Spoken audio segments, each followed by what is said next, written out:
ஆண்டவரும் இரட்சகருமாக இயேசு கிறிஸ்துவின் இனிய நாமத்தில் உங்களை யாவருக்கும் அன்பின் வாழ்த்துக்களை தெரிவித்துக் கொள்கிறேன். அருமையான தேவ பிள்ளைகளே, புதிய நாள் புதிய நம்பிக்கை தின தியானத்தின் மூலமாய் இந்த நாளில் கூட உங்களை சந்திப்பதில் நான் மிகுந்த மகிழ்ச்சி அடைகிறேன். அல்லேலூயா. இன்றைக்கு கூட கர்த்தர் நமக்கு கொடுக்கிற வார்த்தை என்ன? எபிரேயர் நிருபம் 13ஆம் அதிகாரம் 6வது வசனத்தை கூட வாசிக்க கேட்போம். அதனாலே நாம் தைரியம் கொண்டு, கர்த்தர் எனக்கு சகாயர், நான் பயப்படேன், மனுஷன் எனக்கு என்ன செய்வான் என்று சொல்லலாமே. இங்க அப்போஸ்தலனாகிய பவுல் இப்படியா சொல்லுகிறார். இந்த எபிரேயர் அப்போஸ்தலனாகிய பவுல் தான் எழுதினாங்க அப்படின்னு வேத வல்லுநர்கள் சொல்றாங்க. அதனாலே நாம் தைரியம் கொண்டு, கர்த்தர் எனக்கு சகாயர், நான் பயப்படேன், மனுஷன் எனக்கு என்ன செய்வான். அல்லேலூயா. அது 5வது வசனத்தில் ரொம்ப அழகாக சொல்லப்பட்டிருக்கோம். நான் உன்னை விட்டு விலகுவதும் இல்லை, உன்னை கைவிடுவதும் இல்லை என்று சொல்லி இருக்கிறாரே. அப்படி சொல்லி இருக்கிறதுனால நாம் ஏன் பயப்படணும்? அதனாலே அல்லேலூயா. ரொம்ப அழகாக இருக்கு பாருங்க. நான் உன்னை விட்டு விலக மாட்டேன், நான் உன்னை கைவிட மாட்டேன். அதனால நாம் தைரியம் கொண்டு, தேவனையில் தைரியமாக இருங்க, சோர்ந்து போகாதீங்க. உங்களை பிரச்சனை இருக்கா, போராட்டம் இருக்கா, பலவீனம் இருக்கா, மனுஷர்களுடைய பலவிதமான தாக்குதல் இருக்கா, பிசாசுடைய தாக்குதல் இருக்கா, என்னால் ஆவிக்குரிய ஜீவித்தில் பரிசுத்தமாக வாழ முடியல, அடிக்கடி பாவத்தில் விழுந்து போயிடுறேன், ஒருவேளை பலவிதமான கடினமான சூழ்நிலை பாதையில் நீங்கள் கடந்து போய் கொண்டு இருக்கலாம். இன்றைக்கி ஆவியான திட்டமாக நான் உங்களோடு திட்டமாய் பேசுகிறார். அதனாலே தைரியம் கொண்டு, எதனால? தேவப்பிள்ளையில நான் உன்னை விட்டு விலக மாட்டேன், நான் உன்னை கைவிட மாட்டேன். ஆண்டவர் வாக்கு பண்ணியிருக்கிறார். தைரியமாக இருங்க, பிரச்சனையை பார்க்காதீங்க. பிரச்சனைகளை காட்டிலும் பெரியவர் ஆண்டவர். உங்கள் போராட்டங்களை காட்டிலும் பெரியவர் ஆண்டவர். உங்கள் சூழ்நிலைகளை காட்டிலும் பெரியவர் ஆண்டவர். ஒன்று சொல்லட்டுமா? உங்கள் வியாதியை காட்டிலும் பெரியவர் ஆண்டவர். டாக்டர்ஸ் ரிப்போர்ட்டை காட்டிலும் பெரியவர் ஆண்டவர். அல்லேலூயா. அவரால் முடியாதது ஒன்றும் கிடையாது. அவர் சொல்ல ஆகமர் கட்டளை நிற்கும். தேவப்படையில் அவர் சர்வ வல்லமையுள்ள கர்த்தர். அப்போ அவர் கூட இருக்கிறாரு. அவர் கூட இருக்க சொல்ல ஏன் நம்ம பயப்படணும்? அதனால தாங்க சொல்லப்பட்டிருக்கு, தைரியம் கொண்டு, கர்த்தர் எனக்கு சகாயர், நான் பயப்படேன். அல்லேலூயா.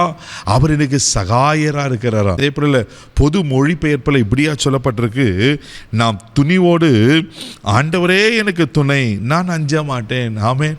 ஆண்டவரே எனக்கு துணையாக இருக்கிறாரா. அப்படியே சகாயர் அப்படின்னா ஹெல்ப்பர், உதவி செய்கிறவர், துணை செய்கிறவர், நான் அஞ்ச மாட்டேன். எவ்வளோ அழகாக இருக்கு பாருங்க.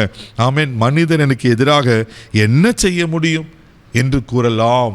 இங்கே ஒரு பொது மொழிபெயர்ப்பில் சொல்லப்பட்டிருக்கு, மனுஷன் என்னங்க செய்ய முடியும்? ஒருவேளை பெரிய அதிகாரமாக இருக்கலாம், அதிகாரமாக இருக்கலாம், யாரும் ஒன்றும் உங்களை தொட முடியாது. அல்லேலூயா.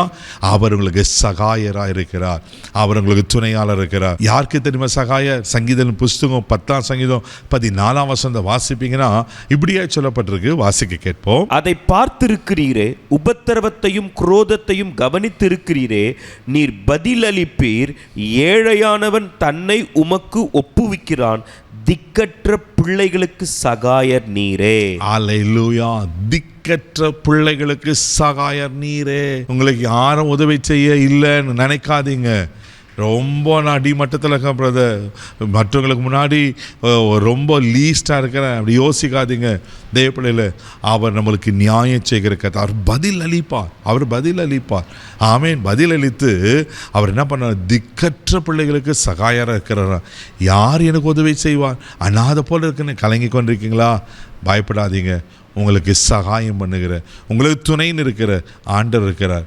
மனுஷனுக்கு என்ன செய்ய முடியுங்க? அதிகாரிகள் என்ன செய்ய முடியும்? யார் உங்களுக்கு என்ன செய்ய முடியும்? ஆமென். அன்றைக்கி கோலியாத் த்ரெட்டன் பண்ணும்போது எல்லாம் பயந்தாங்க. சவுல் ராஜா பயந்தார், இராணுவங்கள் பயந்தது.